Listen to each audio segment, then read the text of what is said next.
가로등 아래에 서 있던 귀신 같은 여자. 한참 직장 생활을 할 때의 일입니다.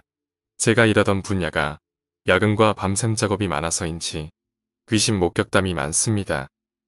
저 역시 그런 생활을 오래 해서 몸이 허약해져 있었고 가끔 가위에 눌리기도 했습니다. 그런 어느 날 늦은 퇴근을 하고 집으로 귀가하던 길이었습니다. 12시경, 아직 많이 늦은 시간이 아니라 가게들도 열려 있어 무섭거나 하지는 않았습니다만 집으로 이어지는 마지막 골목으로 들어서면 약 30m가량 인적이 드문 곳이 나오기 때문에 바로 집 앞인데도 늦은 밤이면 오싹한 기분이 드는 곳이었습니다. 이것은 눈에 보이지 않는 어떤 것들에 대한 것은 아니었고 가끔 이 골목에서 여자 비명소리와 함께 도망치는 발자국 소리가 들리기 때문에 순전히 남성에 대한 공포심이었습니다. 저는 누군가 있는 것은 아닌지 계속 두리번거리며 그 골목에 들어섰습니다. 다행히도 길 중간에 나 있는 가로등 아래에 여자 한 명이 서 있었습니다. 누군가 있다는 사실을 알게 되자 안도가 되었는지 저는 빠른 걸음으로 그 여자가 있는 곳까지 갈 수 있었습니다. 그런데 조금 기이한 것이 그 여자의 몸이 조금 이상한 모습을 하고 있었다는 겁니다. 뒷모습이었는데 긴 머리는 허리까지 왔고 머리카락으로 가려진 목은 어깨의 위치를 봤을 때 정상적이었으나 허리는 기이할 정도로 길었습니다. 게다가 제가 그곳까지 걸어갈 때까지 그 여자는 한 걸음도 움직이지 않고 그 자리에 우두커니 서 있었습니다. 그 순간 가로등이 꺼졌습니다. 그리고 건너편 가로등에 반짝 불이 들어왔습니다. 거기까진 이상할 것이 없었습니다. 시간에 따라 이쪽과 저쪽 가로등은 교대로 꺼졌다 켜졌다를 반복하기 때문입니다. 하지만 놀라웠던 것은 이쪽 가로등 아래의 여자가 어느새 저쪽 가로등 아래에 아까 그 모습 그대로 서 있었다는 것입니다. 처음에는 내가 잠깐 딴 생각을 한 사이에 옮겼나 하고 생각했지만 그녀에게 가까이 다가갈수록 뭔가 이상하다는 생각이 들었습니다. 왜 움직이지 않는 걸까? 온갖 생각들이 머릿속을 돌기 시작했습니다. 그녀가 산 사람이 아닐지도 모른다는 생각이 머리를 치듯이 떠올랐습니다. 좁은 골목이라 이미 여자의 옆을 지나가야 되는 순간이었고 저는 무서움에 두 눈을 질끈 감았습니다. 그런데 한 군데 열려있는 감각이 저를 몸서리치도록 오싹하게 만들었습니다. 진한 향냄새가 났던 것입니다. 저는 뛸 수밖에 없었습니다. 뒤도 돌아보지 않고 집에 도착하자 미친 듯이 문을 두드렸습니다. 그날따라 문 열어주는 것이 얼마나 느리게 느껴지던지 겨우 엄마가 문을 열어주는 것을 보고서야 제정신이 들었습니다. 대체 그녀는 무엇이었을까요? 뒤돌아봤을 때 그 가로등의 아래엔 아무도 없었습니다. 오늘 이야기는 여기까지입니다. 대학교 건물의 화장실에서 나오는 귀신. 안녕하세요, 공포괴담입니다. 오늘은 대학교의 화장실에서 일어났던 이야기를 해보겠습니다. 그럼 이야기 시작하겠습니다. 저희 학교는 예대가 다른 과의 건물에 비해서 많이 넓고 심지어는 멀리 떨어져 있기도 했습니다. 게다가 공동작업실마저도 예대에서 거리가 좀 떨어진 데다 가는 길은 포장조차 되지 않은 자갈길입니다. 공동작업실, 즉 실습동은 거대한 컨테이너에 가까운 건물입니다. 모두가 불만을 토로했지만 신설 건물이 완공되지 않은 탓에 내년을 기약하며 그곳에서 실기 수업도 과제도 해결했습니다. 하지만 화장실만은 여전히 불만의 대상이었습니다. 멀리 떨어지지 않은 위치에 있지만 워낙 분위기가 을씨년스러워서 낮에도 사람들이 좀처럼 가까이 가지 않는 그런 곳이었습니다. 사실 분위기만 그런 것이 아닙니다.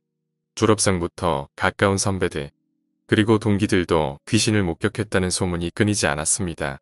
저 같은 경우에는 밤에는 조금 그렇더라도 낮에는 아무런 거리낌 없이 사용했습니다. 사실 귀신보다 학점이 더 무서운 법이죠. 그늘도 과제를 잘 만들어서 내겠다는 열정으로 거의 이틀을 철야한 끝에 만족할 만한 작품을 완성했습니다.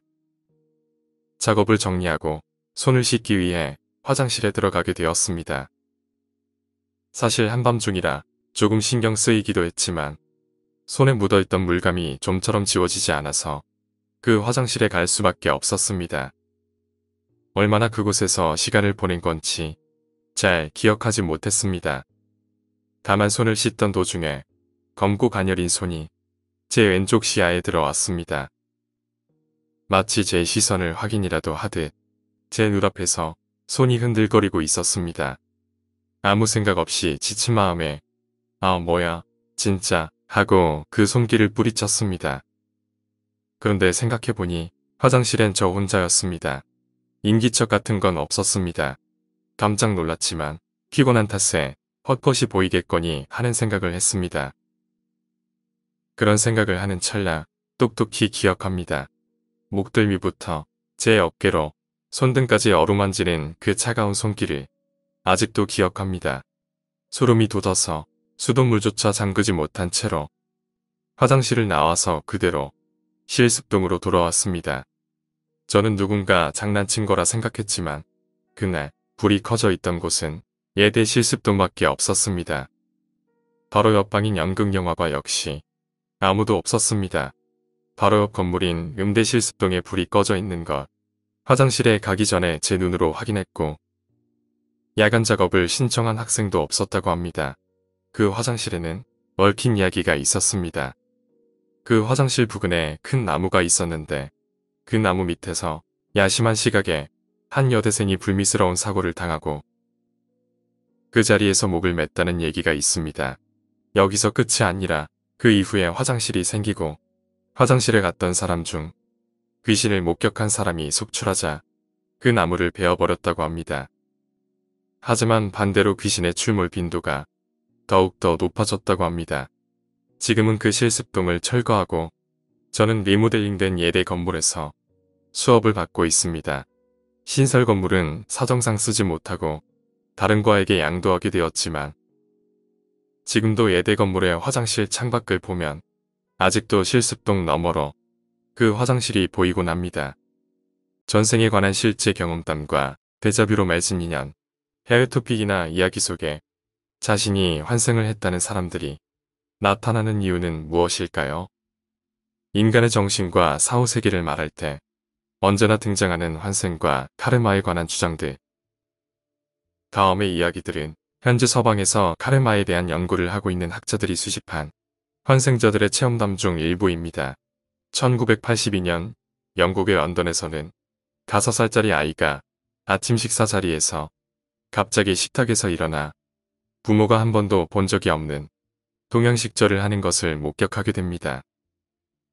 아이가 절을 하는 모습을 지켜본 부모는 TV에 나온 장면을 흉내내는 줄 알고 그냥 넘어갔다고 하나 그날부터 아이는 아침 식사 때면 매번 절을 먼저 했다고 합니다. 이후 아이에게 알파벳을 가르치던 엄마는 아기가 무슨 글자를 쓰려고 하다 괴로워하는 모습을 보게 됩니다. 그날 밤 열이 나며 아팠던 아이는 부모의 정성어린 간호를 받은 다음 날부터 절을 하지 않았습니다. 몇 년 뒤 영국의 한 백화점에서 당시 런던을 방문하여 백화점을 구경하던 티벳의 스님들의 옆을 지나가던 7살 아이가 스님들의 앞으로 다가간 뒤 몸 전체를 엎드리는 절을 하여 주위 사람들을 놀라게 했습니다.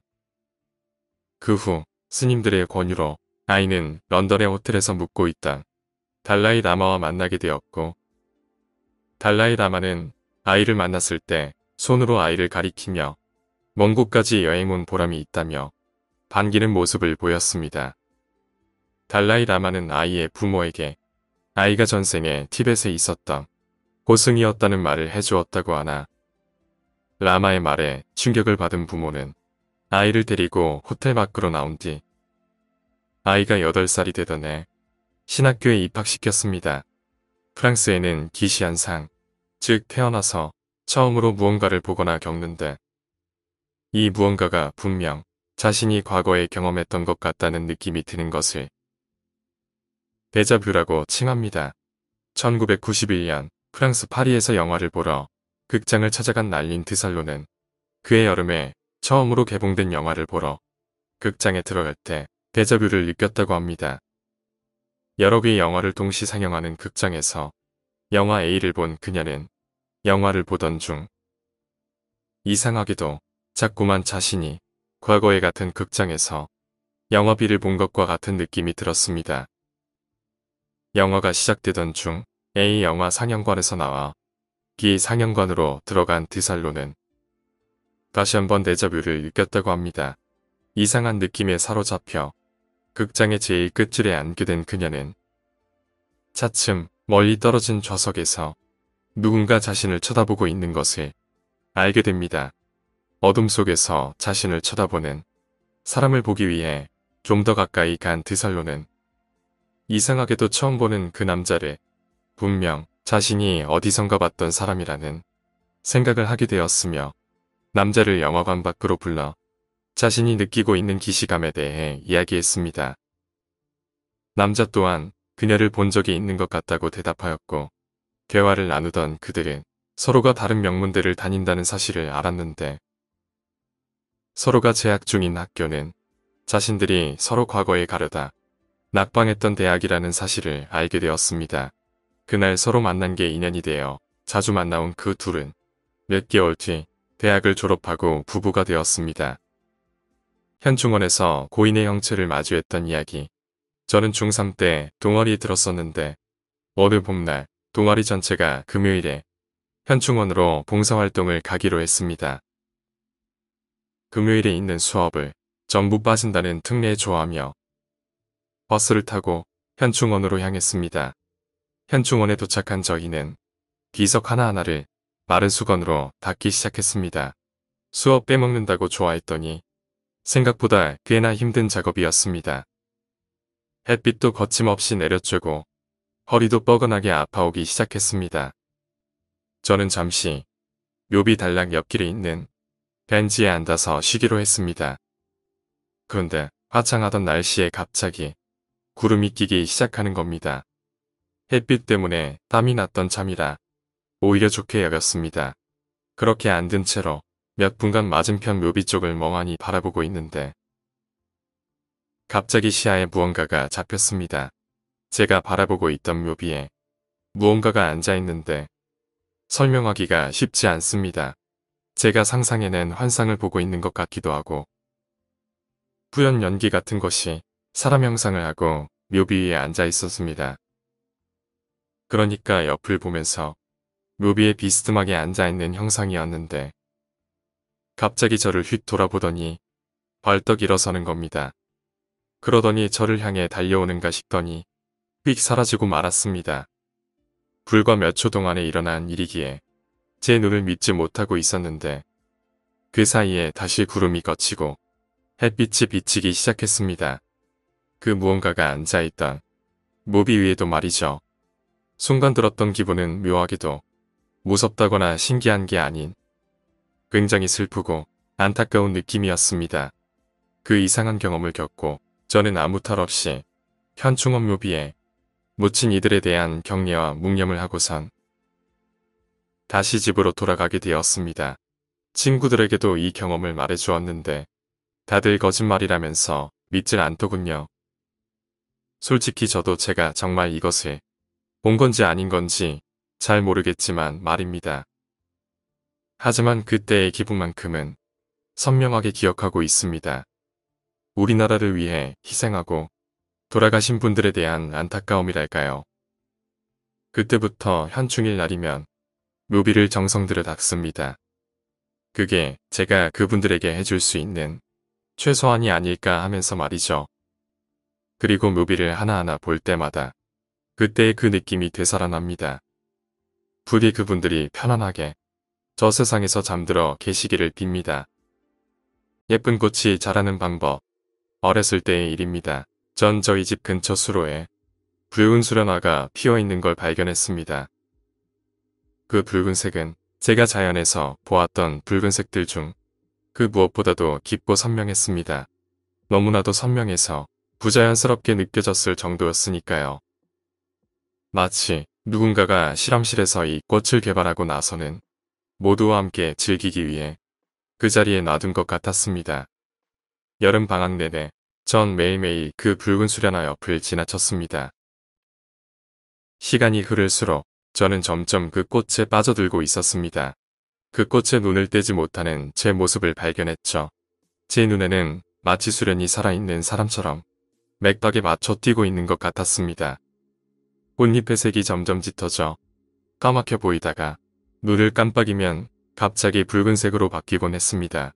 그 수련만이 수로에서 유일하게 붉은색을 띠고 있는 수련화였습니다. 단 하나의 특별한 나만의 꽃. 그날 이후 저는 밤새도록 언니학 공부에 몰두했습니다.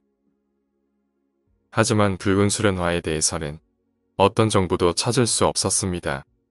그렇지만 저는 수련이 어떤 환경에서 자라는지, 어느 시기에 피는지, 그리고 어떻게 혼자 기를 수 있는지에 대해 최대한 열심히 공부했습니다. 우리 집 뒤뜰엔 자그마한 연못이 있었거든요. 내가 어찌어찌 해서 그 수련을 훔쳐 내 연못에 옮겨 심는다면 그 수련은 전부 내 것이 될 것이었습니다. 영원히 말이죠. 여름방학이 끝나기 2주 전, 저는 이 일에 뛰어들기로 결심했습니다. 전 조심스럽게 수련의 뿌리를 따라갔습니다. 꽃을 상하게 할지도 모른다는 두려움에 마음을 졸이면서 말입니다. 전 뿌리가 수로 바닥에 묻어져 있을 거라 생각했고 세심하게 뿌리를 드러낸다면 꽃은 제 것이 될 테였습니다. 수로의 바닥은 제가 생각했던 것보다 훨씬 깊었습니다. 손이 바닥에 닿았을 때 뿌리가 바닥이 아닌 옆으로 묻어져 있다는 걸 깨달았습니다. 큰 문제는 아니었습니다. 전 양손으로 뿌리를 움켜쥔 뒤 벽 반대 방향으로 잡아당겼습니다. 아무 일도 일어나지 않았습니다. 저는 더욱 세게 잡아당겼습니다. 뿌리는 아주 깊숙이 묻혀 있었습니다. 전 흙을 파헤쳤지만 뿌리가 뽑히긴커녕 손가락이 그 사이를 뚫고 지나갔습니다. 그건 흙이 아니라 어떤 천의 종류 같은 거였습니다. 정확히 말하자면 어떤 포대자루가 수로벽에 박혀 있었습니다.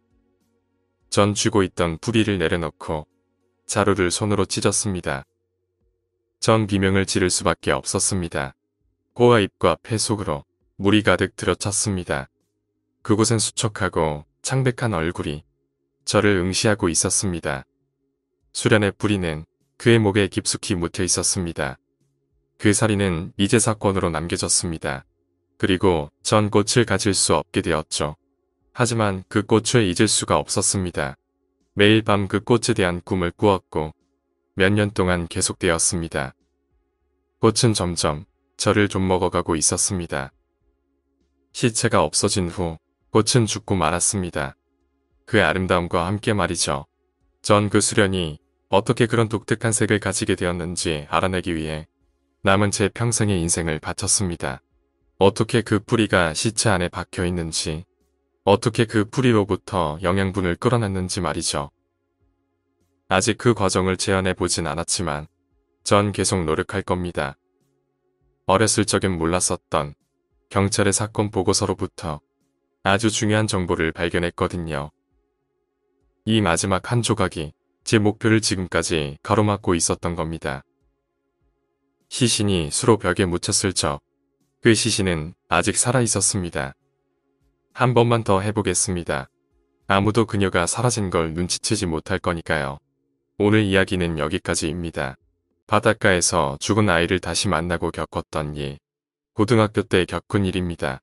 더운 여름날 해수욕장에 가기에는 시간이 없어서 친구들과 근처 바닷가로 놀러갔습니다. 신나게 물장구 치고 조개를 주우면서 정신없이 놀고 있었는데 해안 저편에 누군가 있는 게 보였습니다. 젊은 부부와 남자아이가 있었습니다. 아이는 8살 정도로 보였습니다. 보통 관광객들이 찾지 못하는 곳이라 여기까지 어떻게 왔는지 그저 신기할 뿐이었습니다. 작은 바닷가라서 어느새 저희는 그 아이와 함께 어울리고 있었습니다. 아이가 참 밝고 순수했습니다. 저희는 그 아이가 몹시 마음에 들어서 헤매나 아이가 다칠까봐 얕은 물에서 같이 공놀이를 하면서 놀았습니다. 아이의 부모님도 웃으며 바라볼 뿐이었습니다. 그때였습니다. 주거니 받거니 하던 공이 조금 먼 곳으로 날아갔는데 아이는 말릴 새도 없이 그쪽으로 달려갔습니다. 그리고 물 위에 떠 있는 공을 잡는 순간 그대로 아이가 바다 밑으로 사라졌습니다. 동해는 얕은 바다가 계속되다가도 갑자기 깊어집니다. 아이가 그쪽으로 빠진 것입니다. 저희는 놀라서 달려갔지만 이미 그곳은 물 색깔부터 달랐습니다. 시간이 어떻게 되었는지 모르겠습니다. 저는 바보같이 발만 동동 구르다가 결국 해난 구조대가 오고 119가 왔습니다. 젊은 부부는 역시 나가서 펑펑 울기만 했습니다. 저희는 경찰서에 갔다가 각자 부모님을 대동하고 나올 수 있었습니다. 마음이 참 참담했습니다. 왠지 제가 죽인 것 같았습니다. 그리고 며칠 뒤 바다에 가고 싶지 않았지만 다른 친구들과 다시 오게 되었습니다. 친구들은 바다에서 놀았지만 저는 차마 바다에는 못 들어가고 모래사장에서 말없이 바다만 바라봤습니다. 얼마나 시간이 흘렀을까요? 어스름한 저녁이 되었다 싶을 즈음 저는 눈을 의심했습니다. 해변 기준으로 약 20m 정도 되는 바다에 그때 그 아이가 바다에 있던 겁니다. 그럴 리가 없었지만 당시 저는 그렇게 생각했습니다. 죄책감 때문인지 아이의 시체를 못 찾았다는 이야기 때문인지 마음속 한가운데에는 제발 살아있기를 바랬기 때문이 아니었을까 싶었습니다. 저는 며칠 전과 달리 앞뒤 재지 않고 소리치며 바다로 뛰어들었습니다. 고래고래 소리를 지르며 무릎까지 차오르는 바닷속으로 뛰어들어갔습니다. 어느새 물은 배까지 차올랐습니다. 차가운 물에 정신이 아득했지만 멈출 수 없었습니다. 최대한 조심스럽게 그리고 천천히 저는 그 아이와 가까워지고 있다고 생각했습니다. 하지만 그건 제 착각이더군요. 저는 가슴까지 들어갔는데도 그 아이는 처음 그대로의 거리를 유지하며 점점 멀어지고 있었습니다. 너무 갑갑한 마음에 계속 달려들었습니다. 그때 큰 파도가 철썩하고 저를 덮쳤고 그대로 물속으로 고꾸라졌습니다. 그 순간 멀어져 가던 그 아이의 얼굴이 저의 코앞까지 다가와 있음을 느꼈습니다. 저는 그 아이를 봤습니다. 무표정한 얼굴로 천천히 바다에 흘러가는 그 모습을요. 그리고 물 아래에는 무언가 검은 것이 마치 그 아이를 조종하듯 꿈틀대며 움직이고 있었습니다. 그리고 저는 기절했습니다. 다음날 눈을 떠보니 병원이었습니다. 제가 어제 저녁에 갑자기 아무것도 없는 바다로 뛰어들었고 근처 민박집 아저씨가 발견해서 구해줬다고 합니다. 저는 말없이 태어나고 홀린 듯이 그 바닷가로 갔습니다. 그런데 해변에 경찰을 비롯하여 많은 사람들이 있었습니다. 혹시나 하는 마음에 달려가 보니 며칠 전에 바다에 빠진 그 아이의 시체가 발견되었다고 합니다. 어른들의 틈을 비집고 들어가 그 아이를 바라봤습니다. 그리고는 또다시 기절했습니다. 원래 익사체는 허우적대다가 깊은 물속에 가라앉을수록 차가운 수온 때문에 몸을 잔뜩 웅크리고 있는 경우가 많습니다. 하지만 그 아이의 시체는 어제 제가 봤던 그대로 수영하는 모습으로 눈을 똑바로 뜨고 있었습니다. 저는 죄책감에 헛것을 봤던 걸까요? 아니면 시체를 봤던 걸까요? 그것도 아니라면 아이가 좋은 곳으로 갔길 바랄 뿐입니다. 오늘 이야기는 여기까지입니다. 물귀신이 사람들을 잡아먹는 시기였나 봅니다. 저도 이런 일을 겪어봤기에 이 기분 나쁜 느낌 너무 잘 알고 있습니다. 윗집 아가씨가 도움을 요청한 섬뜩한 이유. 안녕하세요, 공포괴담입니다. 오늘은 지인분이 자취방에서 있었던 이야기를 해보겠습니다. 그럼 이야기 시작하겠습니다. 그분께서는 작은 원룸 건물 1층에서 사신다고 합니다. 2층 가정집을 원룸으로 개조한 것이라고 합니다. 2층에는 아가씨 혼자 사시는데 친하기는커녕 말 한 번 제대로 한 적이 없다고 합니다. 그런데 어제 저녁 위층 아가씨가 반갑게 말을 건네는 것이었습니다. 이런저런 이야기를 하다가 부탁을 하나 했다고 합니다. 물건이 하나 있는데 무거워서 여자 혼자 들기에는 너무 힘들다는 것이었습니다. 그분은 위층 아가씨랑 평소 말도 못했었는데 남자답게 어필할 수 있는 기회라고 생각하셨답니다. 흔쾌히 수락하고 보니 그 물건이라는 베란다의 쌀독을 방으로 옮겨달라는 것이었습니다. 쌀독 자체도 무거웠지만 안에 뭔가 많이 들어있는지 베란다에서 거실 정도의 짧은 거리에서 땀을 뻘뻘 흘리며 힘들게 옮겼답니다. 날도 더운데 이게 무슨 고생인가 싶었지만 살포시 웃는 그녀의 모습에 기분이 좋았고 보상을 받는 기분도 들었습니다. 그리고 기분 좋게 집으로 내려와서는 혹시나 모를 로맨스를 생각하다가 그날 밤에는 행복한 꿈을 꾸며 잠들었다네요. 다음날 아침 밖이 소란스러워서 일찍 일어났답니다. 창문을 열어보니 동네 사람들이 나와 있었답니다. 심지어 밖에는 구급차와 경찰차까지 있었다고 하네요. 무슨 일인가 물어보니 위층 아가씨가 시체로 발견되었다고 하는데 거실 한가운데에서 목을 맨 것 같다고 합니다.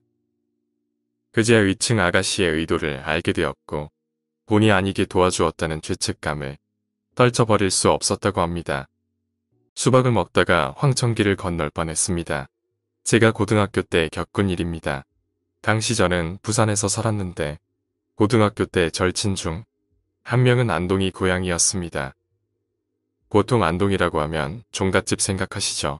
그 친구네 집이 바로 그런 집이었습니다. 안채, 사랑채, 뒤뜰 등등 무지하게 큰 집 말이죠. 친구네 집엔 수박밭이 있었는데 방학 때 친구네 수박밭 일을 도와주면서 계곡에서 놀려고 2박 3일로 안동에 갔습니다. 낮에 수박밭에 일을 도와주고 열심히 땀을 흘리고 종갓집 툇마루에 앉아서 먹는 수박 맛이란 완전 꿀맛이더군요. 일도 열심히 하고 배불리 먹었더니 잠이 솔솔 오기 시작했습니다. 에어컨이 필요 없을 정도로 시원한 날씨여서 바깥 별채에서 잠깐 쉬기로 했습니다. 도란도란 이야기를 나누다 보니 슬슬 피곤해서 잠이 들었습니다. 그러다 자다가 문득 눈을 떴습니다. 수박을 너무 많이 먹은 탓인지 소변이 너무 마렵더군요. 저는 슬리퍼를 신고 화장실을 찾으러 마당으로 나갔습니다. 이럴 줄 알았으면 화장실이 어디에 있는지를 미리 알아놨어야 하는데 집이 워낙 커서 모르겠더군요. 별채 모퉁이를 돌아서 조금 걸어가다 보니 희미한 연기가 보이는 것입니다. 가까이서 보니 할머니와 할아버지께서 평상에 앉아서 수박을 드시고 계시는 겁니다. 모기가 많아서인지 평상 중간에는 향까지 피워놓으셨더군요. 제가 근처를 지나니 할머니께서 말을 건네셨습니다. 수박 좀 들고 가시게나. 그래서 저는 수박을 너무 많이 먹어서 화장실을 찾고 있는 중이라 소변을 보고 와서 먹겠다고 거절했습니다. 그러자 갑자기 할아버지께서 안 먹을 거면 썩 꺼져라. 이 불안당 같은 놈아. 이러시는 겁니다. 저는 갑작스런 호통에 놀라서 뛰었습니다. 뛰다 보니 다행히 화장실이 보이더군요.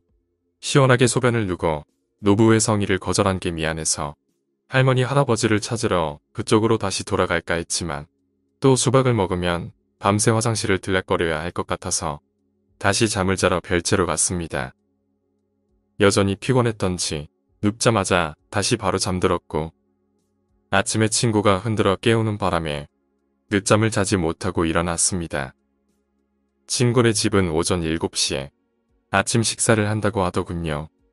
비몽사몽한 상태로 아침을 먹으러 친구네로 돌아가는데 다리에 힘이 풀려 주저앉고 말았습니다. 돌아가는 길에 어젯밤 노부부가 앉아 계셨던 평상을 봤는데 그 자리엔 무덤 2개가 있더군요. 제가 어제 모기향이라고 생각했던 것은 그냥 향이었던 것입니다. 친구한테 어젯밤 일을 이야기하니 어제 제가 봤던 노부부는 돌아가신 지 오래된 분들일 거라고 하네요. 저 무덤은 집터가 있을 무렵부터 있었다는데 연락하는 친척들조차 없어서 마을 사람들이 이장을 하려고 몇 번을 시도했지만 그때마다 노부부가 꿈에 나타났기에 결국 그 자리에 무덤이 계속 있다고 하네요. 지금도 가끔 생각나는 일인데 문득 그분들이 저에게 주려고 했던 그 수박의 정체가 뭐였을지 궁금해집니다. 터널 공사 중에 이무기와 얽혀서 벌어진 비극적인 사건. 아는 형님이 오래전 터널 공사에 인부로 일했을 때 일어난 일입니다. 형님은 타고난 역마살 때문에 전국을 떠돌아다니며 주로 도로공사 인부로 일하러 다녔습니다. 낙석 제거 인부로 있다가 아는 인편으로 돈을 조금 더 주는 터널 공사를 하는 곳으로 일자리를 옮겼습니다. 알다시피 강원도는 백두대간의 영향으로 산세가 많이 험합니다. 그곳에 터널을 뚫는데 형님이 갔을 땐 아직 기초공사도 하지 않았습니다. 이유는 마을 주민들의 반대였는데 그곳은 용맥으로 함부로 터널을 뚫는 자리가 아니라는 이유였습니다. 터널을 뚫으려면 이무기가 머리를 들게끔 제사를 크게 지내야 한다고 했습니다. 만일 공사를 감행한다면 재앙이 닥칠 것이라고 이구동성으로 말했지요. 터널 공사 책임자나 건설회사는 이런 것을 미신으로 치부했습니다. 위에서 계속 재촉이 내려오는 데다 공사를 미룰 수도 없어서 반대하는 마을 이장의 입을 뇌물로 틀어막고 공사를 감행하게 됩니다. 그런데 그날 형님이 꿈을 꾸었는데 파란 옷을 입은 남자가 엄청나게 화난 모습으로 나타나서 공사를 진행하면 그냥 두지 않겠다고 고함을 쳤다고 합니다. 아침에 일어나니 다른 인부들도 비슷한 꿈을 꾸었다고 합니다. 형님은 공사에서 손을 떼고 싶었지만 어렵게 구한 일자리를 관두면 다시 어디서 일자리를 잡을지 자신이 없었기에 애써 무시했습니다. 나중에 알게 된 사실이 있었는데 공사를 감독하던 소장의 꿈에 파란 옷을 입은 남자가 나타나서 며칠 말미를 주면 공사를 하도록 머리를 틀겠다고 했답니다. 하지만 소장은 힘이 없었고 안 그래도 마을 주민들의 반대로 진척이 없었는데 더 미루면 어떤 불똥이 튈지도 몰라 그대로 공사를 강행했습니다. 공사로 산을 깎고 터널을 뚫어 가는데 밤마다 숙소의 인부들이 헛소리를 하면서 한 명씩 죽었습니다. 뿐만 아니라 낙석으로 죽거나 감전사를 하는 등의 사고가 계속 일어났습니다. 여기서 이상한 기분을 느낀 형님은 전날 꿈에서 죽은 모친도 보이고 해서 아예 손을 뗐습니다. 그러다 형님이 일을 그만둔 직후 다른 인부들이 터널을 뚫다가 색깔이 파란 구렁이가 땅 속에서 죽은 채 발견되었습니다. 터널 공사를 하던 건설회사는 부도가 나서 망하고 현장의 간부들도 대부분 안 좋은 일을 겪어 죽거나 다쳤다고 합니다. 소장은 머리가 깨질 것 같은 고통에 앓다가 결국 죽었다고 하는데 마을 사람들은 이무기의 저주를 받았다고 쉬쉬하며 이야기했습니다. 3층에서 떨어지는 나를 지켜봤던 소름 끼치는 할아버지. 안녕하세요. 공포괴담입니다. 오늘은 어릴 때 있었던 이야기를 해보겠습니다. 그럼 이야기 시작하겠습니다. 어릴 적 저는 화곡동의 주공아파트에서 살고 있었습니다. 시범 아파트라고 해서 서양식 마당이 있는 단층주택과 3층짜리 아파트로 이루어져 있는 크지도 작지도 않은 아파트 단지였습니다. 저는 그 마을이 마음에 무척 들었습니다. 사람 냄새나는 아담한 단지가 지금도 가끔 기억이 나요. 낮에는 6살이던 동생과 둘이서 집에서 놀곤 했어요. 부모님은 맞벌이 부부였고 우리 집엔 어린 우리들을 돌봐주시던 아주머니가 오셔서 밥도 주시고 청소도 해주셨어요. 우리가 자주 놀던 놀이방은 문 손잡이가 부서져 있었습니다. 집이 낡아서 놀다가 부숴버린 것 같아요. 손잡이는 빼버리고 문을 닫을 수 있도록 닫히는 곳에 뭔가 끼워놓고 테이프로 붙여놓았었어요. 문은 안으로 열리는 구조였기 때문에 딸랫줄로 고리를 만들어 두었어요. 잡아당기면 문이 안으로 열리도록. 그날도 우리는 그 놀이방에서 문을 닫고 놀고 있었습니다. 집엔 아무도 없었어요. 아침부터 점심까지 놀고 있었는데 동생이 소변이 마렵다고 화장실 갔다 오겠다고 했어요. 그런데 문이 안 열린다고 하는 겁니다. 고리를 당겨서 문을 열려고 했지만 고리가 문이랑 같이 끼어서 밖으로 나가 있었습니다. 그래서 문이 안 열렸던 것이지요. 안으로 열리는 문이라 당겨서 열어야 했는데 고리가 없으니 당길 수 있는 것이 없었습니다. 동생은 소변이 마렵다고 칭얼대고 있었고 형으로서 뭔가 해야 했던 저는 창문 밖을 보았습니다. 우리 집은 3층이었습니다. TV를 많이 보던 저는 3층쯤에선 뛰어내려도 죽지 않는다고 알고 있었기 때문에 창문으로 뛰어내린 다음에 문 밖으로 돌아와서 문을 밖에서 열어야겠다고 생각했습니다. 3층 밖으로 아래를 보니 창밖은 자갈이 조금 깔려 있었습니다.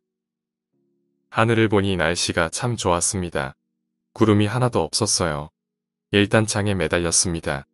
조금이라도 낮은 데서 떨어지면 덜 아프지 않을까 싶었거든요. 동생이 그러지 말라고 울고 있었고 저는 어렸지만 남자다움을 보여주고 싶었습니다. 그리곤 손을 놓았습니다. 위를 보며 떨어지고 있었는데 그때 허공에서 사람이 있다는 걸 알아차렸어요. 나타난 건 아니고 원래부터 거기 있었는데 어느 순간 제가 그걸 본 것 같았어요. 하얀 수염을 기르고 하얀 옷을 입은 사람이 위에서 저를 내려다보고 있었어요. 표정이 보일 거리는 아니었는데 왠지 그 사람은 인자하게 웃고 있었던 것 같습니다. 떨어지고 있는 상황에서도 마음이 차분해지고 별일 없을 거라는 생각이 들었어요. 저는 자갈밭에 발부터 떨어졌습니다. 몸은 옆으로 쓰러졌고 엄청난 고통과 공포가 몸을 엄습했습니다. 배가 아파서 숨을 쉴 수가 없었어요. 떨어진 곳은 아파트 뒤쪽이라 인적이 없었습니다. 어떻게든 도움을 요청해야겠다고 생각해서 아파트 옆쪽으로 기어갔습니다. 결국 큰 길가로 나올 수 있었습니다. 그때 우릴 봐주시는 아주머니가 언덕에서 올라오시다가 저를 발견하셨어요. 저는 병원으로 실려갔습니다. 부러진 곳은 없었고 팔에 금이 조금 갔다고 했어요. 그 수영 할아버지는 누구였을까? 왜 거기 있었을까? 그런 생각을 했지만 어른들에게 물어봐도 놀다가 떨어진 아이의 말은 믿어주지 않았습니다. 어릴 때는 그 할아버지 덕분에 무사했던 거라고 생각했었는데 지금 생각해보면 그때 전 가벼웠고 발부터 떨어졌기에 크게 다치지 않은 거라고 생각합니다. 그 할아버지도 죽지 않는 걸 알고 웃고 있던 건 아닐지. 그분은 누구였을까요? 오늘 이야기는 여기까지입니다. 안개 낀 공원에서 귀신을 보고 도망을 쳤습니다. 진주에 사는 저는 절대로 가지 않는 장소가 한 군데 있습니다. 진주 자체가 안개가 많은 곳이라 학교 앞에 서 있어도 학교가 안 보일 정도로 안개가 무척 많이 끼는 곳입니다. 진양호공원 자체도 옆이 바로 호수라 그런지 더더욱 안개가 많이 낀다고 합니다. 남자친구와 있었던 일입니다. 비가 오는 날 너무 걷고 싶어서 평소에는 생각도 해본 적 없던 진양호 공원에 가게 되었습니다. 안개가 많이 끼어서 음산했지만 아랑곳하지 않고 남자친구와 함께 산책 갔습니다. 그런데 조금 걷다 보니 멀리서 이상한 신음소리가 났습니다. 꼭 다친 사람들의 소리 같았습니다. 거친 숨소리와 고통에 차 있는 신음소리였습니다. 남자친구는 사람을 구해야겠다는 생각으로 그 소리를 향해서 달려갔습니다만 분명히 가까이서 나는 소리 같았지만 사람은 보이지 않았습니다. 점점 이상해져가는 분위기에 겁이 나기 시작했습니다. 남자친구에게 차로 돌아가자고 집으로 가자고 졸랐고 남자친구와 차를 향해 뛰었습니다. 얼마나 뛰었을까요? 갑자기 시야에 피투성이인 사람들이 한 사람 두 사람씩 보이기 시작했는데 남녀 아이 할 것 없이 머리가 반으로 쪼개진 듯 기가 철철 흘러 온몸이 피투성이었습니다. 분명 살아있는 사람이 아닌 것 같았습니다. 사람이 아닌 그런 존재들이 저희를 향해 오고 있습니다. 그 순간 눈물이 나기 시작했습니다. 손발이 벌벌 떨려 어떻게 해야 할지 몰랐습니다. 다리에 힘이 풀려 주저앉았습니다. 남자친구가 손을 꽉 잡아서 저를 끌고 가지 않았더라면 저는 그 상태로 기절을 했을지도 모릅니다. 그렇게 차로 돌아가 남자친구와 저는 자취방으로 돌아갈 수 있었지만 그때의 그 모습은 잊혀지지 않았습니다. 그나마 지금은 시간이 많이 흘러 다행입니다. 구체적인 모습들은 기억나지 않으니까요. 이해하면 소름 끼치는 계단과 누인 1984년의 일입니다. 한 나이든 과부가 2층 집에서 홀로 살고 있었습니다. 그녀는 혼자서는 움직일 수 없었기에 휠체어에 전적으로 의지한 채로 살아야 했습니다. 남편의 기묘한 죽음 이후로 그녀가 하루 일과를 이어나가기 위해서는 간병인의 보조가 꼭 필요했습니다. 더욱이 그녀의 상황을 어렵게 만든 건 1층과 2층 사이를 잇는 유일한 통로가 오래된 계단 하나뿐이라는 사실이었습니다. 그렇기에 그녀가 층의 위아래를 오가야 할 때는 간병인이 마치 아기처럼 가녀린 그녀의 몸을 껴안고서는 계단을 오르내려야 했습니다. 어느 날 경찰은 그 과부에게서 전화를 받았습니다. 바로 살인사건이 일어났다는 연락이었습니다. 그 시점에 경찰들의 인력은 많이 부족한 상황이었고 살인마는 이미 현장에서 달아난 상태였기에 수사관 한 명만이 범죄 현장에 초기 보고를 위해 보내졌습니다. 그는 성대가 찢겨진 채 피 웅덩이 속에 널브러져 있는 간병인의 시체를 1층에서 발견했습니다. 휠체어 위의 노부인은 충격에 빠진 마냥 아무 말도 하지 않은 채 계단 위에서 가만히 그를 지켜보고만 있었습니다. 수사관 즉시 그 과부를 용의자 선상에서 제외시켰습니다. 그녀는 혼자서 계단을 올라가거나 내려갈 수도 없을 뿐더러 살인이 일어났을 시점 그녀는 위층에 발이 묶여 있었기 때문이었습니다. 이 사건은 오래전 1층 소파에서 잠든 도중 질식당해 죽었던 그녀의 남편의 죽음과 굉장히 비슷한 상황이었습니다. 수사관은 장갑을 끼고 사진을 찍고 증거를 채취하고 검시관이 오기 전까지 시체를 덮어놨습니다. 전형적인 순서였습니다. 그는 또 다른 단서를 찾기 위해 밑층을 수색하고는 그 노부인에게 위층을 살펴봐도 되냐고 물었습니다. 그녀는 내내 자신이 위층에만 있었고 그녀를 제외하고는 그날은 아무도 위층에 올라온 적이 없다고 얘기했습니다. 하지만 그녀의 말과는 상관없이 수사관은 계단 위로 올라갔고 그녀는 머뭇거리며 계단 옆으로 몸을 옮겼습니다. 계단 뒤편으로는 좁은 복도와 함께 3개의 문이 있었습니다. 그는 각각의 문 뒤편을 확인했습니다. 빈 침실방, 아무것도 없었습니다. 화장실, 아무것도 없었습니다. 노부인이 평소 자는 마지막 침실방으로 향해 서서히 발걸음을 옮겼을 때 그는 왠지 불안한 기분이 들었습니다. 문을 열고 들어섰을 땐 모든 것이 정상처럼 보였습니다.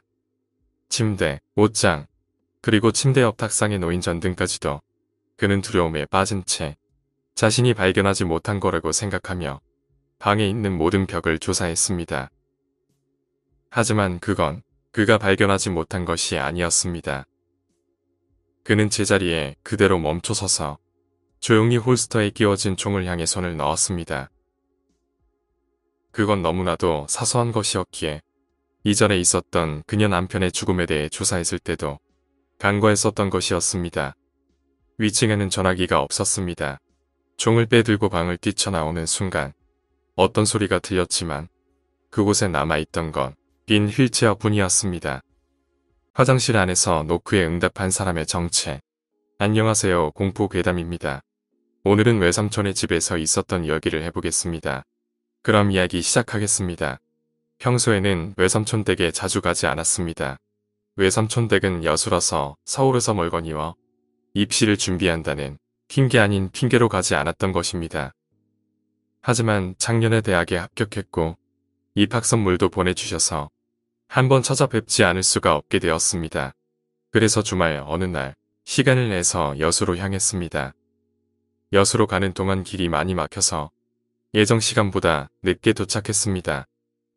늦은 것도 문제였지만 가는 동안에 배가 아팠는데 화장실을 제대로 가지 못한 것이 문제였습니다. 도착하자마자 인사를 하고 화장실에 갔습니다. 그런데 문이 잠겨 있었습니다. 누군가 있는 것 같아서 노크를 했습니다. 똑똑, 누군가 있었습니다. 누가 계시는 걸까 해서 주변을 둘러보았습니다. 외삼촌은 계셨습니다. 외숙모도 계셨습니다. 그리고 조카도 있습니다. 다시 노크를 했습니다. 똑똑, 생각해보니 모두 방에 계셨습니다. 누가 있는 걸까요? 혹시나 해서 문을 열었습니다. 이번에는 간단히 문이 열렸습니다. 다행이다 싶어서 바로 들어가 이를 보는데 순간 생각났습니다. 변기에서 문까지 거리가 조금 있었습니다. 앉은 채로는 절대 노크를 할 수 없는 거리였습니다. 우스운 일이지만 다음 날에 집에 갈 때까지 화장실을 가지 않았습니다. 어떻게 참았는지 생각도 안 납니다만 지금도 외삼촌 댁 화장실을 생각하면 으스스한 기분이 듭니다. 존재를 밝히고 사라진 시간 여행자와 그에 이루어진 예언. 미국에서 최고의 청취율을 자랑했던 초자연현상 라디오쇼의 진행자 아트벨. 그는 몇 년 전 자신을 시간 여행자라 자칭하는 사람으로부터 미래에 일어날 몇 가지 일들에 관해 조언받는 괴이한 경험을 하게 되었습니다. 자신을 웨이브 라이더란 이름으로 소개한 문제의 시간 여행자는 1996년 아트벨의 심야 토론에 참석하기로 되어 있던 게스트가 펑크를 내자 청취자들을 재미있게 하여주기 위해 한 가지 재미있는 공표를 하였습니다. 만약 당신이 현재 시간여행을 하다 이 라디오를 듣게 된 사람이라면 바로 전화를 하라. 약 3건의 장난 전화가 끝난 뒤 4번째로 건 전화에서 자신을 스티브라고 소개한 웨이브 라이더는 자신이 수백 년 넘는 미래에서 보내줬다는 괴이한 발언을 하였고 그는 자신이 그날 아트벨에게 전화를 한 게 우연이 아니었다는 말을 했습니다. 곧장 아트벨은 스티브라는 사람에게 시간여행자라는 사실을 증명해보라는 질문을 하였고 그는 1996년 당시 아직 일어나지 않았던 중요한 사건들 몇 가지를 알려준 뒤 그 일들이 일어날 1997년 3월 다시 한번 전화를 주겠다며 전화를 끊었습니다. 1997년 3월 그가 약 1년 전 발언한 플로리다주의 여객선화재와 세계적으로 일어난 대지진 그리고 자연 참사에 관한 예언 그리고 영국의 수중에서 출현한 대형 UFO 등에 관한 이야기가 모두 적중하자 아트벨은 그의 전화를 기다리게 되었습니다. 하지만 1997년 3월 아트벨에게 전화를 건 사람은 스티브가 아닌 그의 친구였습니다. 그는 스티브가 천기를 누설하였기 때문에 현재 구속되었다는 소식을 전해주었습니다. 그 후 자신을 웨이브 아이더라고 부른 사람은 몇 차례의 팩스를 통해 아트벨에게 편지를 보냈으며 한 번은 아트벨에게 약 6개월 후 아트벨의 가족에게 일어날 불행한 예언에 관한 정보를 주게 되었습니다. 당시 불행한 예언을 듣게 된 아트벨은 예언의 내용을 숨긴 채 은퇴를 선언했고 그는 당시 자신이 라디오쇼를 그만두는 이유가 웨이브 아이더가 알려준 예언 때문이라고 하였습니다. 후에 밝혀진 웨이브 아이더의 예언이란 아트벨의 아들이 에이즈가 감염된 학교 선생에게 성추행을 당하는 일이었으며 이 사실을 언론에 공개한 아트벨은 다시 라디오쇼를 진행하며 은퇴를 번복하게 되었습니다. 이후 1997년 당시 아트벨의 라디오쇼는 웨이브 아이더에 관한 라이브쇼를 진행하다 인공위성에 궤도에 이상이 생겨 송출에 문제가 생기는 괴현상도 2번이나 발생한 바가 있습니다. 외계인을 신으로 숭배했던 고대의 남아메리카. 수천 년 전 남아메리카의 여러 나라들을 방문하여 인간의 심장을 요구한 신들의 정체는 무엇이었을까요? 이집트의 신들과 같이 동물과 합쳐져 있는 고대 아즈텍의 신. 상당히 작은 키에 커다란 코와 귀를 가지고 있는 고대 잉카의 신. 그리고 알 수 없는 비행 물체 안에서 사람들을 내려다 보았다는 마야의 신. 그들의 공통점은 모두 현재 남아있는 고대 문서에 하늘에서 내려온 신들이라고 기록이 되어 있다는 것입니다. 과연 고대 남아메리카에서 수만 명의 인명을 빼앗은 뒤 어느 한순간 사라졌던 신들의 정체는 무엇이었을까요? 1921년 남미의 볼리비아와 페루의 고대 유적지를 조사하던 미국 미시간 대학의 고고학자 제퍼슨 씨는 볼리비아에 있던 지하 25m의 유적 속에서 비행기같이 생긴 작은 모형들을 찾아내었습니다. 당시 발견된 모형들을 미국의 비행 전문가들에게 보여준 제퍼슨 씨는 철사로 이어진 2개의 앞날개와 1개의 고리 날개를 가진 투박한 비행기의 모습을 새롭게 바꾸는 계기를 만들게 되었습니다. 1923년 미국의 보잉사가 세계 최초로 만들게 된 현대 비행기의 모습은 1921년 당시 제퍼슨 씨가 제공한 고대 남미인들의 신이 남긴 비행물체에서 디자인을 따오게 되었습니다. 1988년 페루에서 수천 년 전 제물로 바쳐진 사람들의 뼈를 조사하던 페루의 고고학자들은 당시 출토된 수백여 구의 화석의 갈비뼈가 전혀 손상되지 않은 채로 발견이 된 점을 이상하게 여겼습니다. 신을 위해 매일 하루에 2명에서 5명의 사람들이 제물로 바쳐진 고대 마야 제국에서는 매일같이 피라미드의 꼭대기에서 제물로 바쳐진 사람의 시신을 피라미드 밑으로 굴러내려 깊은 웅덩이 속에 자동으로 빠지도록 설계를 했었다고 하나 1988년에 발견된 웅덩이의 유골들은 하나같이 심장을 보호하고 있는 부분의 갈비뼈가 손상이 안 된 깨끗한 형태를 보존하고 있었습니다. 과연 고대인들은 현대과학으로 증명할 수 없는 무언가에 의해 수술 없이 사람의 심장을 꺼낼 수 있었던 것일까요? 수천 년 전 남미의 신들을 위해 제물로 바쳐진 사람들의 숫자는 적어도 수만 명.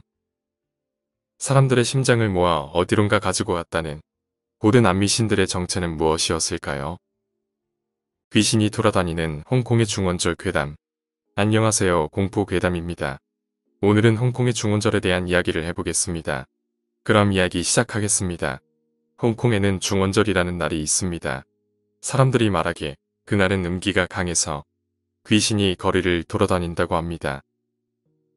홍콩 사람들은 거리에 돌아다니는 귀신들을 위해서 향을 피우거나 제사 음식을 장만하고 종이돌을 태우면서 귀신들을 달랜다고 합니다.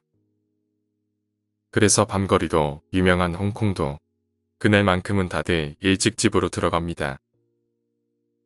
그날 저와 친구는 밤 10시 반쯤에 친구의 차를 타고 호텔로 돌아오는 중이었습니다. 가는 도중 공중 화장실 앞에서 어떤 여자분이 배를 움켜잡고 택시를 잡으려고 하고 있었습니다. 차도 없는 거리에서 그냥 지나치기 어려워 차를 세우고 그녀를 태웠습니다. 그녀의 배는 만삭인 것처럼 불러 있었고 심한 통증을 느끼셨습니다. 저희는 근처 병원으로 차를 돌려야 했습니다. 그녀가 조금이나마 편한 자세를 취하게 하려고 뒷자리에 눕혔고 한참 달리는데 갑자기 승용차 뒷문이 열리는 소리가 났습니다. 깜짝 놀라 뒤를 돌아보니 그녀가 사라져 있었습니다. 저희는 너무 당황해서 곧바로 차를 돌렸고 혹시 길에 쓰러져 있지는 않을지 왔던 길을 되돌아갔습니다. 하지만 그녀는 보이지 않았고 계속 되돌아가 저희는 어느새 그녀를 처음 보았던 공중 화장실 근처까지 왔습니다. 그런데 그때 너무 놀라 숨이 막히는 줄 알았습니다. 공중 화장실 앞에서는 아까의 그 임산부가 배를 움켜잡고 택시를 잡으려 하고 있었습니다. 혹시라도 그녀가 저희를 쳐다볼까봐 곧바로 길을 돌렸습니다. 너무 생생한 경험이라 지금도 잊혀지지 않습니다. 중원절에 일어난 우연이라고 생각하고 싶습니다. 오늘 이야기는 여기까지입니다. 그 여자 귀신은 무엇 때문에 같은 일을 반복했던 걸까요? 그녀의 보호를 받는 방법. 어떤 동네든 간에 공적 기록이 없는 집들이 있어 주변에 사는 누구도 언제부터 창문이 판자들로 막혀 있었는지 모르는 그런 곳 말야.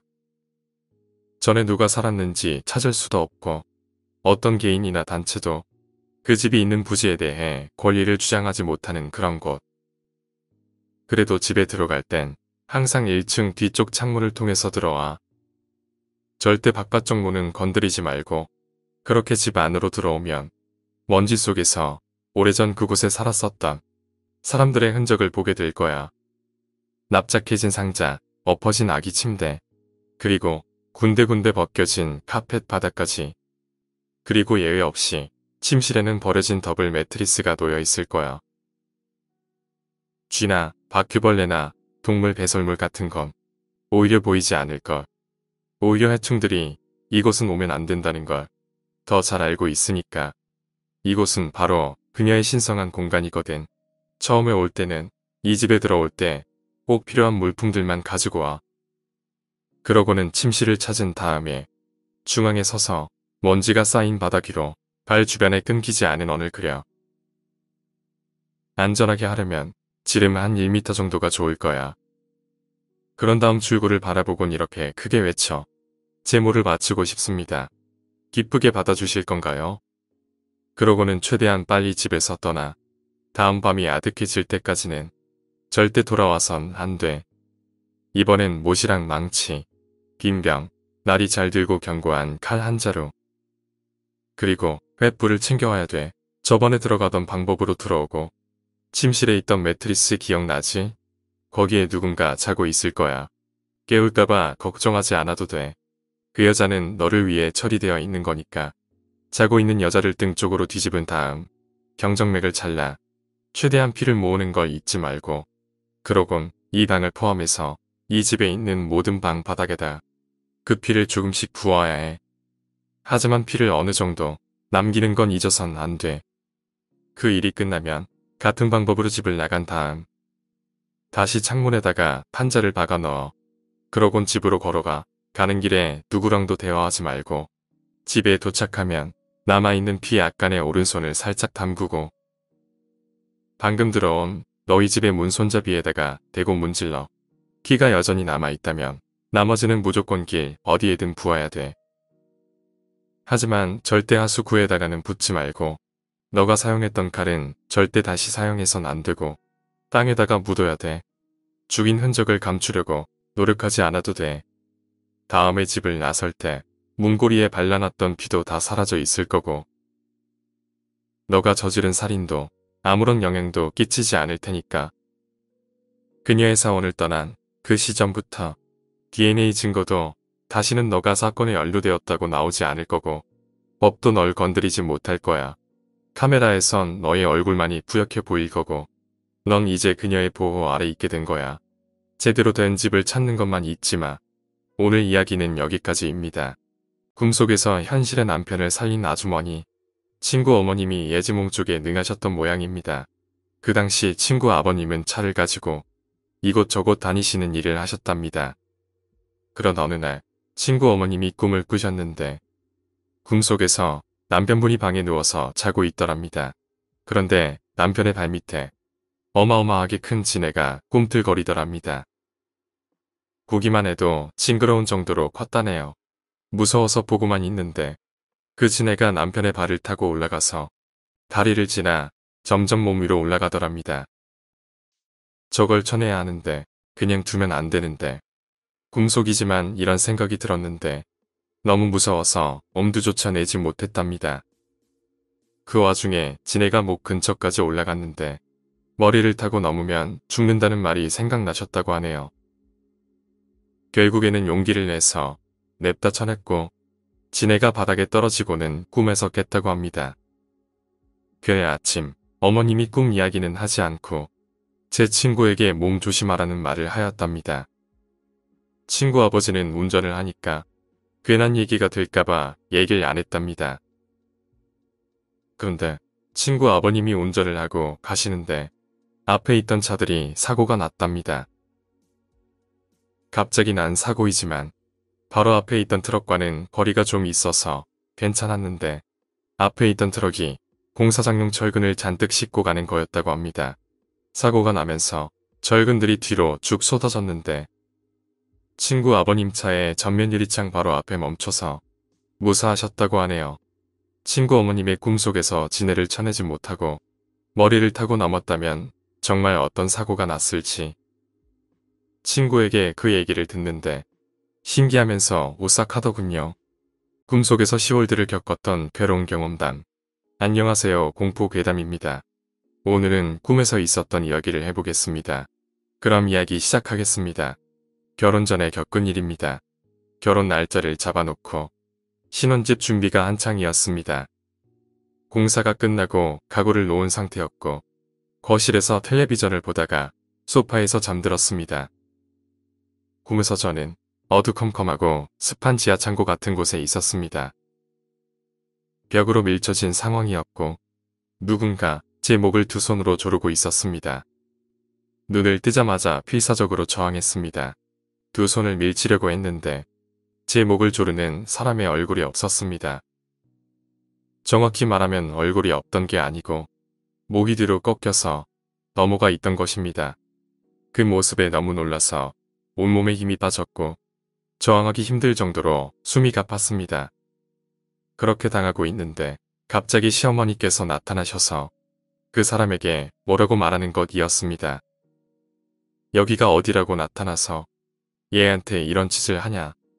평소에 굉장히 조용하신 분이셨는데 그렇게 화내는 모습은 비록 꿈이었지만 처음 보았습니다. 거기서 꿈에서 깨어났습니다. 가위 같은 느낌은 아니었고 생생하게 느껴졌습니다. 3년이 지난 지금도 생생히 기억날 정도로요. 꿈을 꾸고 나서 남편에게 이야기했더니 피곤해서 악몽을 꿨나 보다고 대수롭지 않게 이야기했습니다.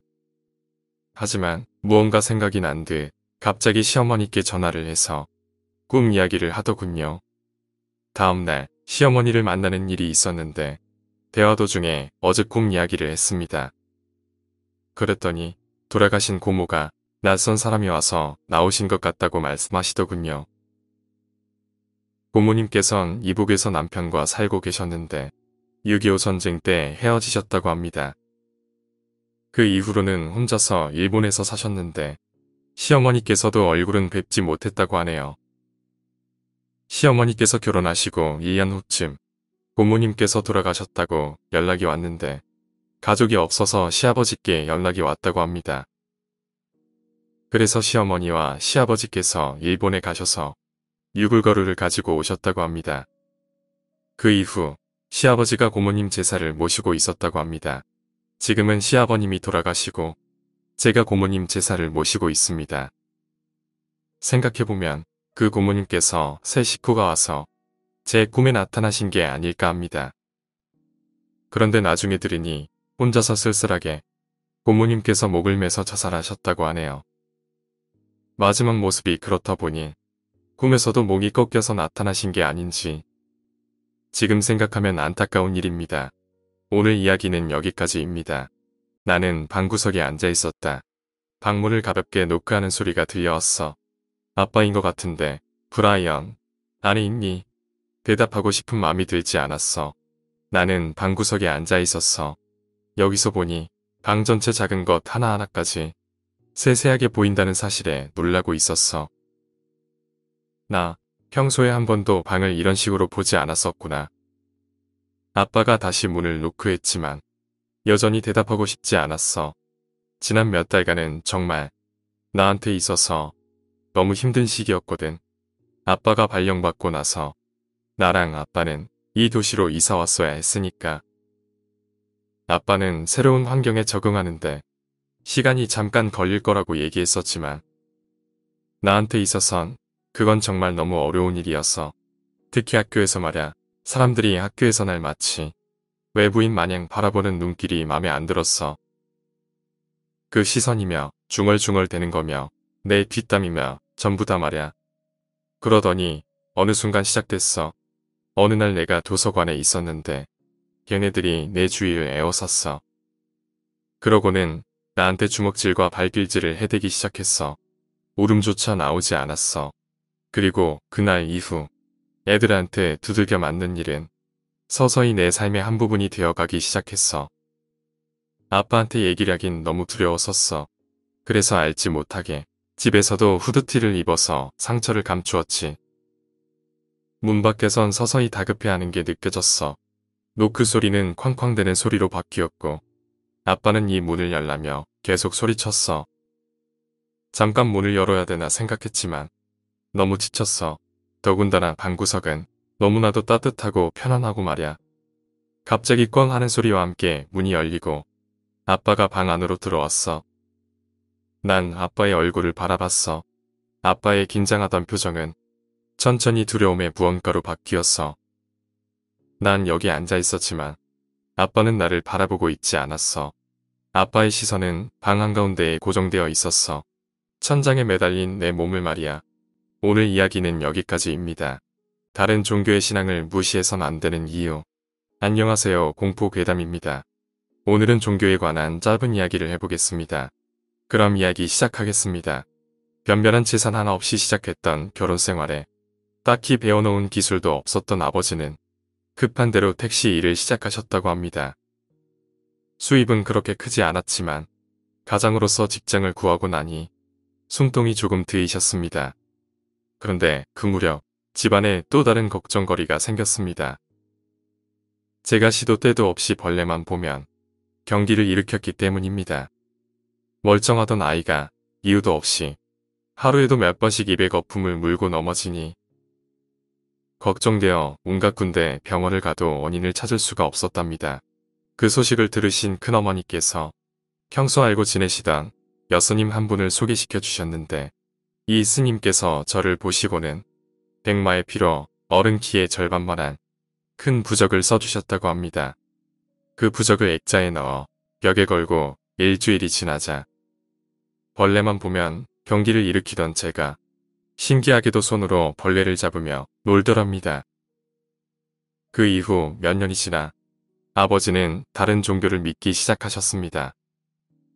외가 쪽이 대부분 그 종교이고 아버지도 당시 연달아 사고가 나는 등 일이 잘 풀리지 않자 서서히 그 종교에 의지하게 되었다고 합니다.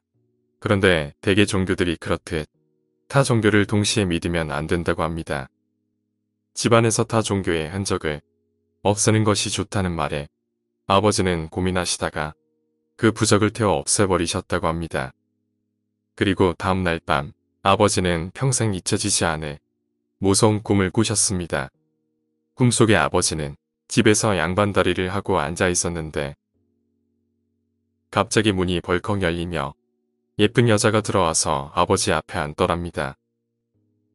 놀란 아버지는 아줌마는 여기 올 자리가 아닌데 왜 왔느냐, 어서 나가라. 그렇게 소리쳤는데 싱긋 웃기만 하고 나갈 생각을 않더랍니다. 그 웃음이 순간 너무나도 소름 끼쳤던 아버지는 여자의 팔을 낚아채 문 밖으로 끌어내려고 했답니다. 그런데 나가지 않으려고 버티는 힘이 장사보다 더했다고 합니다. 한참을 실랑이 하다 힘을 내서 확 밀쳐내는 순간 여자가 잡고 버티던 문틀을 놓치면서 그 곱던 얼굴이 악귀로 서서히 변해가더랍니다.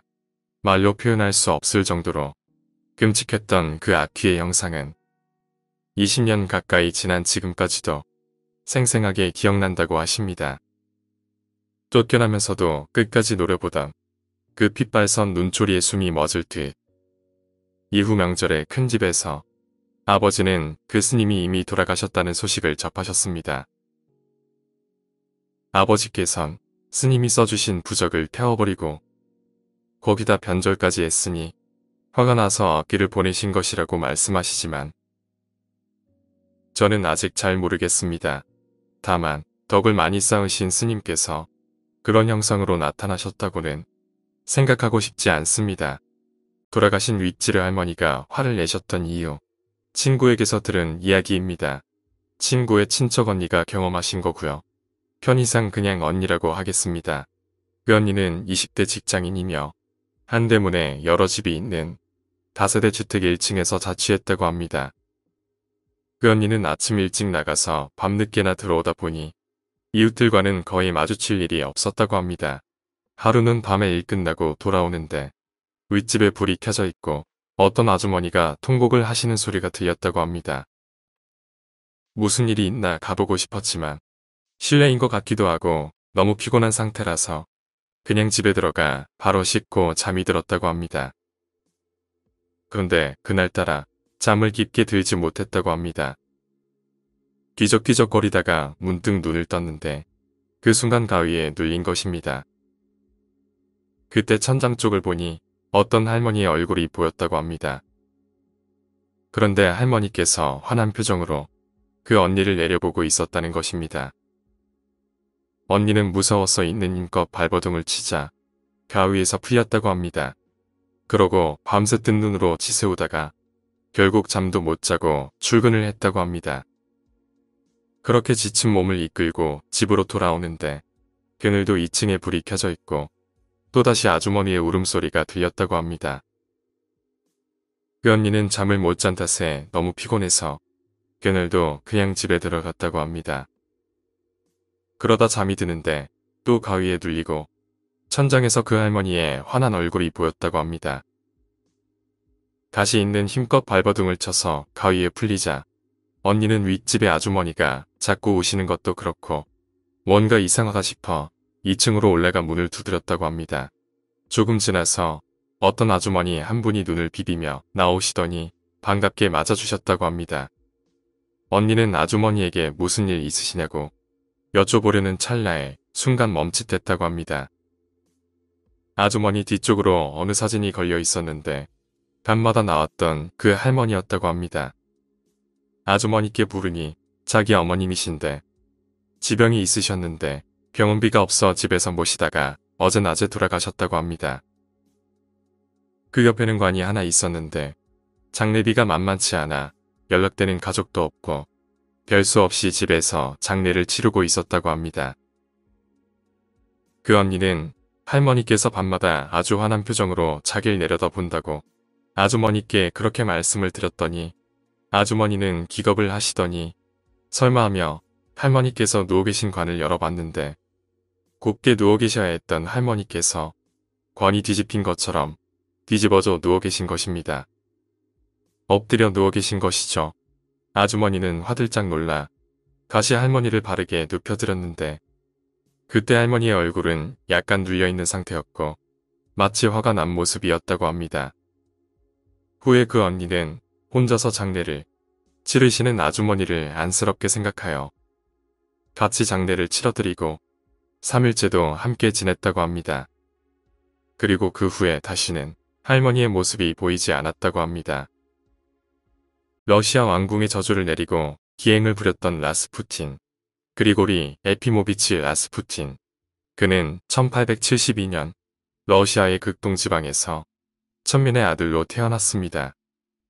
라스푸틴은 모스크바의 도심을 돌아다니며 길을 모아 사람들의 병을 고치고 예언 등을 하다 볼로만 러시아 황실 친위대의 눈에 띄어 당시 혈우병을 앓고 있던 황실의 막내 왕자 짜르비츠를 치료하라는 어명을 받게 되었습니다. 크렘린성에 들어오게 된 라스푸틴은 자신의 신분을 천민이라고 밝히지 않고 신비한 의료시술을 시행하였으며 원인을 알 수 없던 피가 흐르는 병이 있던 짜르비츠는 라스푸틴이 신비한 능력으로 치료를 할 때마다 며칠간 정상 생활이 가능했습니다. 아들의 생명을 구할 수 있다는 생각에 라스푸틴을 황실의 사로 임명한 왕비 짜리나는 라스푸틴에게 많은 선물을 주고 자신의 아들을 고쳐달라고 애원하였습니다. 라스푸틴은 러시아 황제의 조언가로 활동을 하며 황실에서 일어나는 모든 일들을 예언하였고 실제로 많은 일들이 그의 예언대로 되었기에 그는 귀족들의 환심을 샀습니다. 라스푸틴에게 점을 봐달라고 했다가 난 당신이 동성애자인 것을 안다. 난 동성애자가 싫다. 라는 발언과 함께 퇴짜를 당한 펠릭스 유수포브 왕자는 볼로만 친위대위를 불러 라스푸틴의 뒷조사를 하도록 명령했습니다. 곧바로 라스푸틴이 천민 신분이었다는 것이 밝혀졌고 이 사실을 알게 된 유수포브 왕자는 1916년 12월 30일 라스푸틴을 사살하도록 명령했습니다. 유수포브 왕자의 방에 초대된 라스푸틴은 강한 독약이 들어있는 빵을 권유받았고 독을 품은 빵을 4개나 먹었지만 죽을 기색을 보이지 않았습니다. 그리고 독이 섞인 와인을 6잔이나 마셔 주위 사람들을 당황하게 만들었습니다. 자신을 무서운 눈으로 쳐다보는 라스푸틴에게 당황한 유수포브 왕자는 준비해 놓은 권총으로 라스푸틴을 4번 쐈지만 총알을 맞고도 바로 일어난 라스푸틴은 유수포브 왕자의 목을 잡고 흔들었습니다. 이를 목격한 경호원들이 대검으로 라스푸틴을 마구 내리쳤고 라스푸틴이 넘어져 있는 동안 그를 두꺼운 천으로 말아서 묶은 뒤 말에 매달고 15km를 달렸다고 합니다. 말에 묶여 끌려다닌 뒤에도 멀쩡하게 일어난 라스푸틴은 수십여 발의 총탄을 더 맞은 뒤 왕궁 앞에 얼어있던 내바강 속에 수장되었습니다. 며칠 뒤 부검에 의해 밝혀진 라스푸틴의 사인은 익사였습니다. 황제는 유수포브 왕자가 자신도 모르게 라스푸틴을 살해했다는 사실을 알게 되었고 그를 러시아의 외곽으로 귀양 보냈습니다. 그 후 3개월 뒤 황제의 일가가 모두 레닌 특공대에 의해서 살해를 당했다는 소식을 들은 유수포브는 프랑스로 도주해 50여 년의 여생을 살고 1967년에 병으로 죽었습니다. 오늘 이야기는 여기까지입니다. 목만 남은 채로 봉투에 담겨진 가위 눌림. 피곤하면 1년에 한 달 정도는 가위에 눌리기에. 그래서 악몽이고 뭐고 그런 것은 익숙한 사람이다. 그 중에 제일 기억에 남는 하나는 너무 리얼해서 깨고 나서도 한참 동안 현실 감각이 안 돌아와서 놀랐던 꿈이 하나 있다. 그날은 바로 전날 친구 집에서 하룻밤을 새면서 놀다가 집에 와서 저녁도 안 먹고 잠들었던 것 같다. 늘 몸이 피곤하면 그랬듯 가위에 눌릴 것 같은 예감이 들었지만 피곤해서 죽을 것 같은데 가위고 나발이고 이런 마음으로 무시하고 눈을 감고 누웠다. 그런데 그날은 약간 달랐던 게 딱 그 상태, 약간 반은 잠들어도 몸의 감각이 어느 정도 남아있는, 눈을 감고 있어도 소리나 인기척 같은 건 약간씩 들리는 상태였다. 내 방은 침대 발치에 화장실이 있다. 엄마가 환기하라고 항상 문을 열어놓으라 해서 문을 반 정도 열어둔다. 근데 발치에서 인기척이 느껴졌다. 이상하게 눈도 안 떴는데 내가 내 방 구조를 잘 아니까 아주 예민하게 느껴지는 게 있었다. 왜인지는 몰라도 작은 체구의 누군가 화장실 문 뒤에 숨어 있다가 내가 잠들고 나니까 아주 조용히 나와서 내 발 앞에 서서 날 보고 있는 것 같은 느낌. 그때까지만 해도 빨리 자고 싶은데 또 이런다 하면서 억지로 잠을 청하니까 정말로 잠들 수 있었다. 잠에 빠져 있다가 갑자기 부스럭거리는 소리에 너무 시끄러워서 잠이 깼는데 앞이 안 보였다. 아예 안 보인다. 이게 아니라 눈앞이 하얗고 뿌연 느낌. 그냥 눈을 떴다는 느낌보다 뭔가 어두운 데서 밝은 데로 가면 천천히 보이는 그런 느낌이었다. 이게 무슨 일인가 상황 판단을 해보려고 애를 쓰는데 보이는 게 없으니 아무것도 몰랐다. 들리는 건 계속 부스럭부스럭 바로 귀 옆에서 내는 소리 같은 게 시끄럽기만 했다. 일단 정신을 침착하게 가다듬으려고 가만히 생각을 하는데 부스럭 소리가 마냥 시끄럽기만 한 게 아니라 뭔가 규칙이 있다는 걸 알았다. 비닐봉지 소리 같긴 한데 다른 걸음으로 바삭바삭 하는 것이 뭔가 낙엽이나 나뭇가지를 밟는 소리와도 비슷했다. 그 규칙을 생각하던 중 나 또한 그 리듬에 맞춰서 흔들리고 있다는 걸 알았다. 바스락거리는 발걸음 소리에 맞춰서 위아래로 내가 모르는 새 걷고 있는 건가 싶어서 다리를 움직이려고 했는데 더더욱 당황스럽기만 하게 됐다. 평소 가위는 몸이 꽉 눌리는 느낌이라 어느 정도 익숙하기 때문에 노력하면 발가락 정도는 움직여지는데 목 아래로 감각이 느껴지지 않았다. 그 순간 퍼즐이 맞춰지듯이 든 생각이 누군가가 내 머리를 잘라서 비닐봉지에 담아 산속 어딘가로 가져가고 있구나. 그 생각이 든 순간 너무 놀라서 비명을 지르려는데 숨이 안 쉬어진다는 걸 깨달았다. 이게 꿈인지 무엇인지 구분도 못한 채 비명을 지르려다 보니까 어느 순간 숨이 턱 트이면서 잠에서 깼다. 일어나 보니 오밤중이고 내 방에서 깨어났다는 현실에 다행이라는 생각이 들어 마음이 놓이니 나도 모르게 애처럼 울고 있었다. 엄마가 놀래서 왜 그러냐고 방으로 들어왔는데 설명도 못하고 한참 울다 정신을 차렸다. 그 꿈에서 느낀 감각들, 그 소리와 움직임과 기부에 닿아있던 팽팽한 비닐봉지의 촉감들이 너무 실감났기에 충격에서 빠져나오는데 한참 걸렸다. 보일러실에서 나오는 귀신. 안녕하세요, 공포괴담입니다. 오늘은 집에서 겪었던 이야기를 해보겠습니다. 그럼 이야기 시작하겠습니다. 누구나 자는 위치나 방향은 거의 변함이 없기 마련인데 저 같은 경우는 당시 제 방에서 혼자 보통 머리를 부엌과 맞닿는 벽 쪽 방향으로 두고 자는 편이었습니다. 잠버릇이 좋지 못한 저는 그날따라 양팔을 올려 만세 자세를 하고 부엌과 맞닿는 벽 쪽에 가까이 붙어서 자고 있었습니다.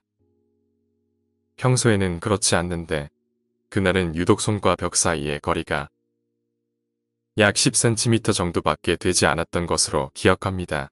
한참 신나게 자고 있을 때 손목에서 느껴지는 차가운 감촉에 잠에서 깨어난 저는 말 그대로 굳어버리고 말았습니다. 가위에 눌려 움직여지지 않는 몸은 그렇다고 하더라도 손목에 느껴지는 차가운 감촉, 차마 쳐다볼 엄두조차 내지 못하였지만 그 감촉은 분명 누군가의 손이었습니다. 이상한 점은 당시 저는 차가운 손이 닿는 순간 그 손이 부엌으로부터 뻗어져 나왔다고 스스로 단정을 지었다는 것입니다. 저의 몸과 벽 사이에 누군가가 있을 수 있는 자리가 없기 때문이다. 이런 식으로 추측해 나간 것이 아니라 아무런 의심의 여지가 없는 정말 당연한 사실처럼 느껴졌습니다. 여하튼 깊이 생각할 틈도 놀랄 틈도 없이 그 손은 강한 아기 힘으로 저를 힘껏 잡아당기기 시작했습니다. 가위에 눌려 몸은 움직여지질 않고 그렇다고 벽 쪽을 올려다보면 무언가 절 바라볼 것만 같아 아무것도 하지 못하고 이 상황이 빨리 지나가길 비는 수밖에 없었습니다. 몇 분 후 가위에서 풀려났고 체력을 모두 소진한 것처럼 풀려나자마자 바로 잠들었습니다. 며칠 뒤 저의 언니와 이야기하는 도중 언니가 겪었던 이야기를 듣게 되었습니다. 언니가 해준 이야기는 부엌에서 자던 도중 일어난 일이었습니다. 저희 집은 단독주택으로 부엌에 보일러실이 붙어 있어서 집에서 부엌이 제일 뜨겁습니다. 그래서 언니는 몸이 피곤할 때면 부엌에서 자주 잠을 청하곤 했는데 그날도 언니는 홀로 부엌에서 잠을 자고 있었습니다. 한참 자다가 여닫이 문이 열리는 소리에 잠에서 깬 언니의 눈에 어떤 할머니가 부엌으로 들어오는 모습이 들어왔다고 합니다. 그 할머니는 언니에게 아무것도 하지 않고 누워있는 언니의 머리맡에 앉아서 언니를 지그시 바라보기만 하였다고 합니다. 처음에는 언니도 난생 처음 보는 할머니가 자기를 바라보는 것에 대해 어떤 위화감도 느끼질 못하고 할머니 왜요? 그렇게 말을 걸다가 어느 순간 퍼뜩 정신이 들어보니 할머니는 온데간데 없었고 분명히 꼭 닫아두었던 여닫이 문이 30cm 정도 열려 있었다고 합니다. 언니는 자신에게 아무 해코지도 하지 않고 자신을 지켜보기만 했으니 나의 수호신이 아니냐는 둥 별로 대수롭지 않게 생각하는 듯하였지만 저는 마냥 웃을 수는 없었습니다. 저를 잡아 끌려했다. 부엌으로부터 나왔던 손 그리고 언니가 목격한 할머니와 열려있는 문 찜질방처럼 뜨거운 부엌에서 잠을 청했음에도 유독 저의 몸만 안 좋아진다는 점 우연이라고 생각하기엔 이상한 일들이었던 것 같습니다. 그러고 보니 얼마 전에 고향에 내려간 일이 있었는데 북소리가 들리던 때에 근처에 있던 낡은 집이 철거되어 있었고 처음 보는 작은 건물이 세워져 있었습니다. 바로 옆에 흐르는 하천 주변을 공사하면서 깨끗하게 신축하였다고 합니다. 기분 탓인지 주변에서 느껴지던 으스스한 기운도 한껏 사라진 느낌이 듭니다. 오늘 이야기는 여기까지입니다. 사람을 데려가는 옛날 저수지 괴담. 안녕하세요, 공포 괴담입니다. 오늘은 저수지 괴담에 관한 이야기를 해보겠습니다. 그럼 이야기 시작하겠습니다. 70년대 중반, 당시 30대였던 할아버지께서는 충청도에 살고 계셨다고 합니다. 약 20여 가구가 사는 작은 마을에서 대부분 사람들이 농사를 지었는데 마을에는 여름에 논에 물을 대려고 만든 공동저수지가 있었다고 합니다. 공동저수지에는 전설이랄까요. 일제강점기 때 강제노동으로 만들어졌다고도 하고 일본 군들이 처형장으로 쓰던 자리를 숨기느라 저수지로 만들었다고도 하는 그런 흉흉한 소문이 있었습니다. 마을에는 두 가지 길이 있었는데 하나는 마을 입구에서 시작하여 바깥쪽으로 크게 돌아가는 큰 길이고 다른 하나는 저수지 옆에 좁은 길을 따라가는 지름길인데 거의 매년 저수지 옆 지름길에서 한두 명씩 저수지에 빠져 죽는 일이 자주 있었다고 합니다. 그 때문에 낮에도 사람들이 차라리 먼 길을 돌아다니고 저수지 옆길로는 잘 다니지 않았다고 합니다. 어느 날 할아버지께서 옆 동네의 잔치를 보고 다녀오시는 길이었습니다. 날이 어두워지자 빨리 가려는 생각에 저수지 옆에 좁은 길로 급히 가고 있는데 그날따라 안개가 자욱하더랍니다. 저수지 옆이니 그럴 수도 있겠다 싶지만 안개가 왠지 음산해 보여서 괜히 헛기침을 하시고 담배를 한 대 입에 물으셨는데 안개가 어찌나 진하던지 입에 물고 있는 담배도 흐릿하게 보였답니다. 그리고는 라이터를 켰는데 바람 한 점 불지 않았지만 라이터가 켜지자마자 바로 꺼지더랍니다. 등골이 오싹해지고 술이 확 깨면서 움직일 생각도 하지 못하셨지만 혹시나 해서 라이터를 다시 켜봤더니 또 꺼져버렸다네요. 그러다 안개가 옅어지나 싶더니 갑자기 걷히더라는 겁니다. 섬뜩했지만 의연한 척하며 담배를 한 대 물고 불을 켰더니 이번에는 아무렇지 않게 불이 붙었다고 합니다. 그런데 할아버지께서 담배에 불을 붙이고 주위를 둘러봤더니 바로 옆이 저수지였답니다. 한 발자국만 움직였다면 그대로 물에 빠지실 위치였다는 겁니다. 겁이 나서 급하게 집으로 돌아오신 할아버지는 그 후 석 달 동안을 꼼짝도 못하고 알아두우셨다고 합니다. 오늘 이야기는 여기까지입니다. 저수지에 관련된 괴담은 항상 많네요. 여러분들도 저수지 근처는 항상 조심하시길 바랍니다. 산속에서 이름을 외치면 벌어지는 기. 저는 제주도에서 공익근무를 했습니다. 근무했던 곳은 산림연구소였습니다. 아시는 분은 아시겠지만 제주도는 고사리가 유명합니다. 그래서 봄이 되면 고사리를 캐러 사람들이 오곤 하는데 사람들이 오는 구역이 출입금지 구역이라 산불관리 겸 출입통제 순찰도 했었습니다. 제주도는 1년에 2번 장마가 옵니다. 봄에 부슬부슬 비가 내리는데 고사리가 나기 시작할 때쯤이면 비가 내린다고 고사리 장마라고 합니다. 이 비를 맞고 좋은 고사리들이 자랍니다. 그날도 부슬부슬 비가 오는 날이었습니다. 저와 후임 3명은 차를 타고 순찰을 돌고 있었는데 무전기에서 잘 가지 않던 산으로 순찰을 가라는 명령이 내려졌습니다. 그 산은 서귀포에서 한라산에 가기 전에 밟게 되는 조그마한 산인데 사람들이 잘 가지 않는 곳입니다. 익숙하지 않은 곳이라 그다지 가고 싶지 않았지만 명령이니 어쩔 수 없었습니다. 이동하여 한참을 순찰을 돌고 있는데 제 후임이 말했습니다. 형 저쪽에 사람이 있는데요. 저는 확성기로 거기 아주머니 다 보여요. 어서 나오세요라며 소리 질렀습니다. 근처에 차를 세우고 풀숲에 들어가 아주머니를 찾았습니다. 출입금지 구역이라 아주머니께서 계시면 안 되기 때문입니다. 후임은 분명 봤다고 이상하다며 투덜거렸습니다. 30분 동안 순찰을 도는데 할머니 한 분이 고사리 한 무더기를 등에 메고 내려오셨습니다. 할머니께 다시 오시지 말라고 주의를 드리고 차에 태워 산 입구까지 모셔다 드리기로 했습니다. 그리고 라디오를 크게 틀고는 후임을 향해 민수야, 이 노래 좋지 않냐? 하고 말했는데 뒷좌석에 계셨던 할머니께서 큰 소리로 야단을 치시는 것이었습니다. 엄청나게 욕을 하시며 산에서는 이름을 부르는 게 아니라고 하시는데 저희는 이상하신 분이라 생각하곤 대답하지 않고 산 입구까지 할머니를 모셔다 드렸습니다. 점심도 먹고 다시 순찰을 도는 중이었습니다. 후임이 소변이 마렵다면서 차에서 내려 숲으로 향했습니다. 그런데 10분이 지나도 후임이 오지 않았습니다.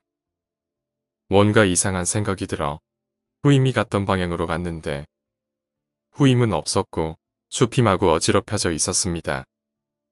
여기저기 이름을 부르면서 찾기 시작했습니다. 하지만 5분이 지나고 10분이 지나도 찾을 수 없었습니다. 어쩔 수 없이 본부에 무전 연락을 하려는데 없어졌던 후임의 비명소리가 멀리서 들렸습니다. 저희는 누가 뭐라 할 것 없이 소리가 난 방향으로 뛰었습니다.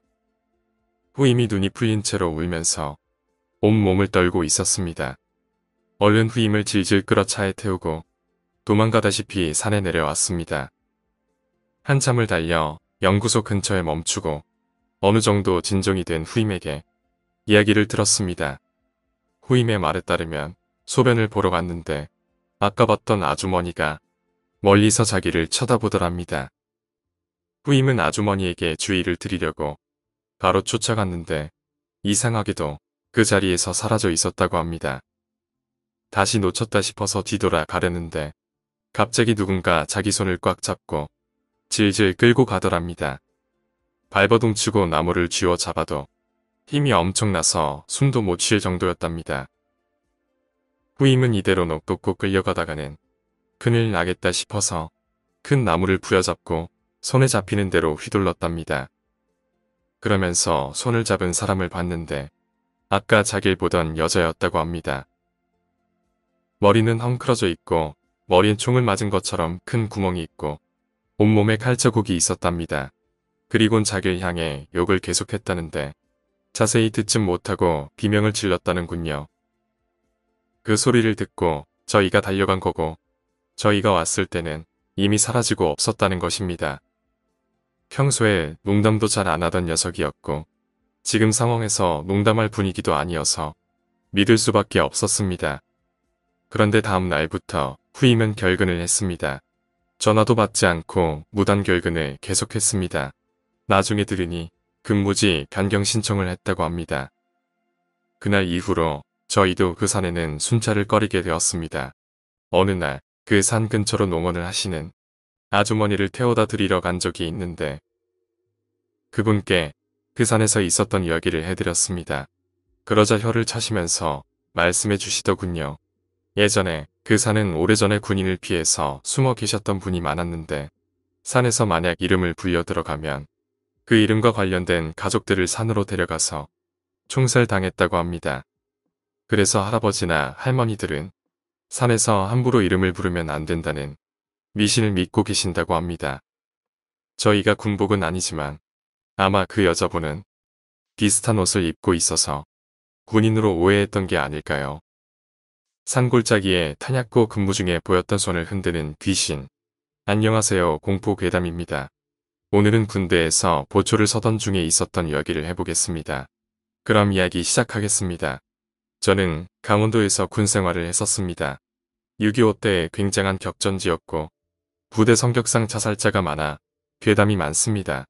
그중 가장 유명한 괴담이 연대 탄약고 괴담입니다. 연대 탄약고에는 원래 야간에 근무를 서는 초소와 주간에 근무를 서는 초소가 따로 있었습니다. 그러다가 야간 초소에 귀신이 나온다는 소문이 돌고 조병이 실신하는 일까지 벌어지게 돼서 간부와 같이 근무를 서게 되었는데 근무를 선 장교까지 귀신을 보게 되자 결국 야간 초소를 폐쇄하고 주간 초소에서 주야간 근무를 모두 서게 되었습니다. 야간 근무를 주간 초소에서 서기 시작한 지 얼마 되지 않아 우리 중대가 경계 전담을 맡게 됐을 때 이야기입니다. 새벽 2시 막 근무에 투입한 병장님께서 유선으로 대대해보고 후 구형 가글통을 엉덩이 밑에 깔고 앉았습니다. 누구 오는지 잘 봐라. 병장은 후임 보초 김이병에게 말하고 곧바로 취침 모드로 들어갔습니다. 근무교대까지는 1시간 반이나 남아 있었지만 병장이 깨어있는 내내 괴롭힘 당하는 것보다 오히려 혼자 근무서는 편히 나았기에 가만히 있었습니다. 김이병은 밤나무가 우거져 있는 헬기장을 등진 채 연대 탄약고와 다음 근무자가 올라오는 본부중대 계단 쪽을 주시하기 시작했습니다. 시간이 얼마나 흘렀을까? 야간 2시경으로 연대 탄약고 쪽을 주시하던 김이병은 자꾸 화면이 깜박거려서 렌즈에 나방이라도 붙었는지 확인해 보았습니다. 하지만 렌즈에는 이상이 없었습니다.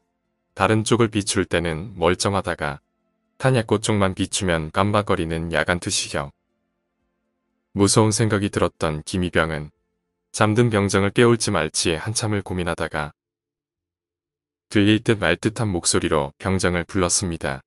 왜, 누구 오냐? 김이병이 머뭇거리며 입을 열었습니다.